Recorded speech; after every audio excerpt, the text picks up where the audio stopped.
جنہ تیرے درد ٹکڑے کھا لئے، جنہ تیرے درد ٹکڑے کھا لئے، گل کر دینے عرشوں پار دی، گل کر دینے عرشوں پار دی، گل کر دینے عرشوں پار دی۔ بسم اللہ الرحمن الرحیم۔ یوٹیوب کے نوائے جاوید چینل پر جاوید القادری اپنے بہن بھائیوں، بچے بچیوں اور سامعین و ناظرین کی خدمت میں سلام عرض کرتا ہے۔ معزز سامعین و ناظرین، ہماری گزشتہ جو گفتگو تھی وہ سیدنا صدیق اکبر کے قبول اسلام کے واقعے کی روشنی میں تھی، جس میں الحمدللہ ہم نے تاریخی اور واقعاتی طور پر گویا یہ چیز ثابت کر دی کہ حب رسول اصل ایمان ہے، حب رسول عین ایمان ہے، اور حب رسول ہی در حقیقت ایمان ہے۔ ہم نے تفصیل کے ساتھ ان کے قبول اسلام کے واقعے کی روشنی میں آپ کے سامنے یہ تصور پیش کیا۔ اب ہم اپنی کتاب حب رسول پر اصرار کیوں، اس کے دوسرے باب کی طرف بڑھتے ہیں، اور اس باب کا عنوان ہے تصور رسالت کی تفہیم میں عقل انسانی کی ٹھوکر۔ یعنی رسالت کیا ہے، حقیقت رسالت کیا ہے، رسول کون ہوتا ہے، تو حقیقت رسالت کی تفہیم میں یا اسے سمجھنے میں بالعموم انسانی ذہن نے ایک ٹھوکر کھائی ہے، اور اسی فکری ٹھوکر نے اکثر اہل علم کی نگاہوں سے تصور رسالت سے متعلق بعض ایسے عرفہ اعلیٰ اور ایمان افروز حقائق کو اوجھل کر رکھا ہے جو تصور رسالت کی روح اور ایمان بالرسالت کا حقیقی حسن ہے۔ اس امر میں کوئی شک نہیں کہ انبیاء و رسل اصلاً بنی نوع انسان کی رہنمائی کے لیے ہی مبعوث کیے جاتے ہیں۔ وہ گم کردہ راہ انسانیت کو اس کے مقصد تخلیق سے آگاہ کرنے اور اس مقصد کے حصول کے لیے عملی نمونہ مہیا کرنے کے لیے آتے ہیں۔ لہٰذا ان کی شخصیت کا ایک پہلو یقینی طور پر عالم انسانیت سے متعلق ہوتا ہے۔ وہ انسانوں میں مبعوث کیے جاتے ہیں اور اس اعتبار سے گروہ بنی آدم ہی سے متعلق ہوتے ہیں۔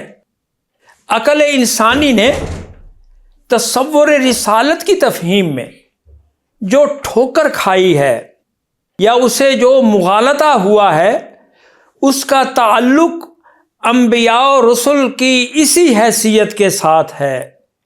یعنی حقیقت کے اعتبار سے انبیاء و رسل کو فقط عالم انسانیت کے منتخب افراد سمجھنے پر ہی اکتفا کر لیا گیا، اور ان کی شخصیت کے اسی پہلو پر اصرار کرتے ہوئے ان کی اس حیثیت کو فراموش کر دیا گیا جس کا تعلق عالم بالا کے ساتھ ہے، اور جو انہیں پورے عالم انسانیت میں منفرد اور ممتاز بناتی ہے۔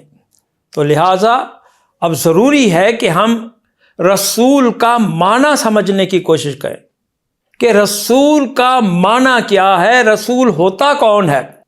دیکھیے، لفظ رسول کا ایک لغوی معنی ہے بھیجا گیا یا بھیجا ہوا۔ اصطلاحی اعتبار سے رسول اس ہستی یا شخصیت کو کہتے ہیں جسے خالق کائنات ہدایت و رہنمائی کے لیے مخلوق کی طرف بھیجتا ہے، جیسا کہ ارشاد خداوندی ہے، هو الذی ارسل رسولہ بالہدی ودین الحق۔ یہ سورہ فتح کی آیت ہے۔ وہی ذات یعنی اللہ ہے جس نے اپنا رسول ہدایت اور دین حق کے ساتھ بھیجا۔ اسی طرح ایک اور مقام پر فرمایا گیا، قد جاءکم من اللہ نور و کتاب مبین۔ یہ سورہ مائدہ کی آیت ہے۔ تمہارے پاس اللہ کی طرف سے نور یعنی ذات مصطفی صلی اللہ علیہ وسلم اور کتاب مبین یعنی قرآن آ گیا۔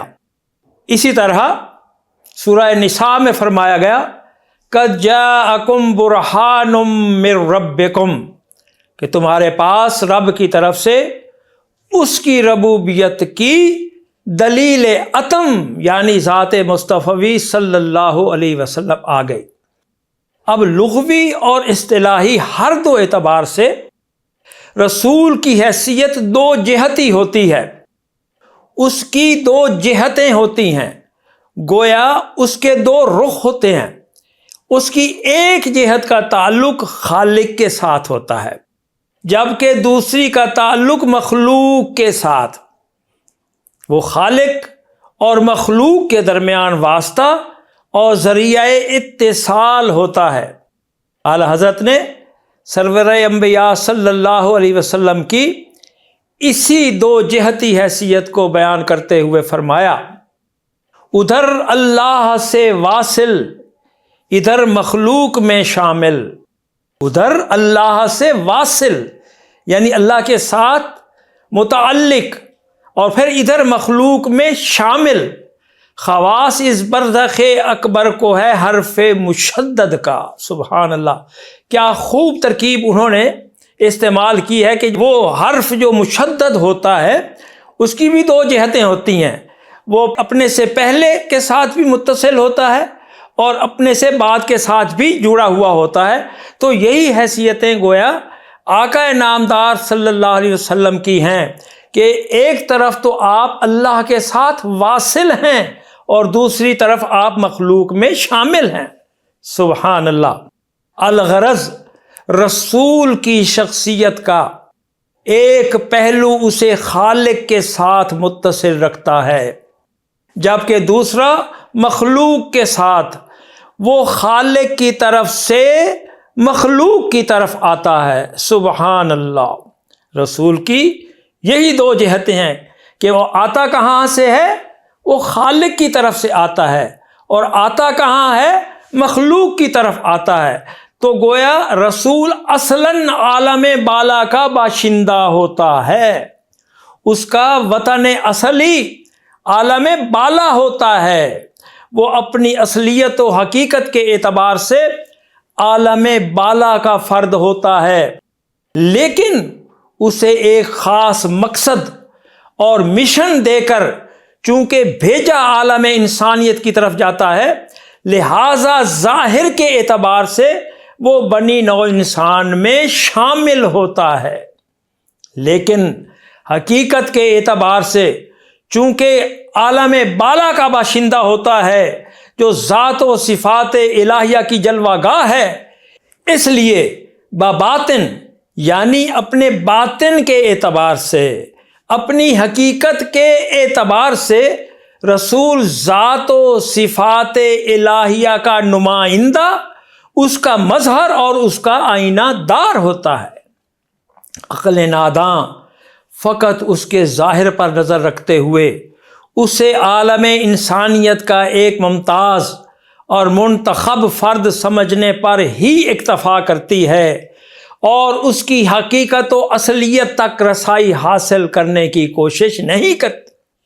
عقل نادان کو کیا معلوم کہ وہ ہستی جو بظاہر بشری خد و خال کی حامل اور انسانی پیکر میں جلوہ گر ہے، حقیقتاً ذات و صفات خداوندی کی نمائندہ، اس کی سفیر اور اس کے اوصاف و کمالات کی مظہر اور آئینہ دار ہے۔ حضور خاتم النبیین صلی اللہ علیہ وسلم کو بھی یہی دو حیثیتیں اور دو جہتیں حاصل ہیں، یعنی ایک کا تعلق عالم بالا کے ساتھ ہے اور دوسری کا تعلق عالم زیریں کے ساتھ۔ وہ عالم زیریں میں عالم بالا کے نمائندہ ہیں اور اللہ تعالیٰ کے سفیر ہیں، اور اللہ کے ریپریزنٹیٹو بن کر عالم زیریں میں تشریف لائے۔ اس ذی شان ہستی کی حقیقی زندگی محض وہ 63 سال ہی نہیں جو آقا نامدار صلی اللہ علیہ وسلم نے عالم بشریت میں ابن آدم کے ساتھ گزارے۔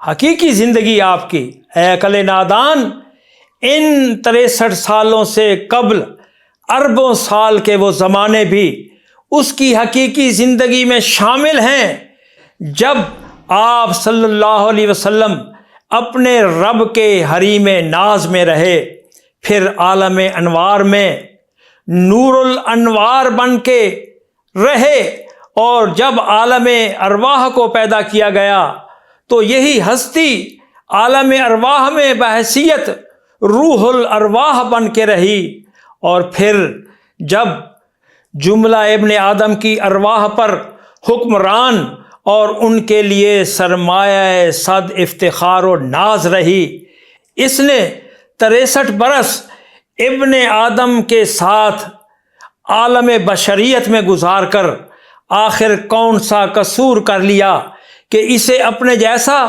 بشر ہی سمجھنا شروع کر دیا جائے۔ ابن آدم اور جملہ عالم بشریت کو تو اس بات پر ناز ہونا چاہیے کہ اس قدسی وجود نے ایک عرصہ اس میں موجود رہ کر اس کو اعزاز بخشا، اس کو اکرام بخشا، اور انتہائی کریمی کا مظاہرہ کرتے ہوئے بشریت و عالم بشریت کو اپنی معیت اور مصاحبت کی نسبت عطا کر کے اس کا سر فخر سے بلند کر دیا۔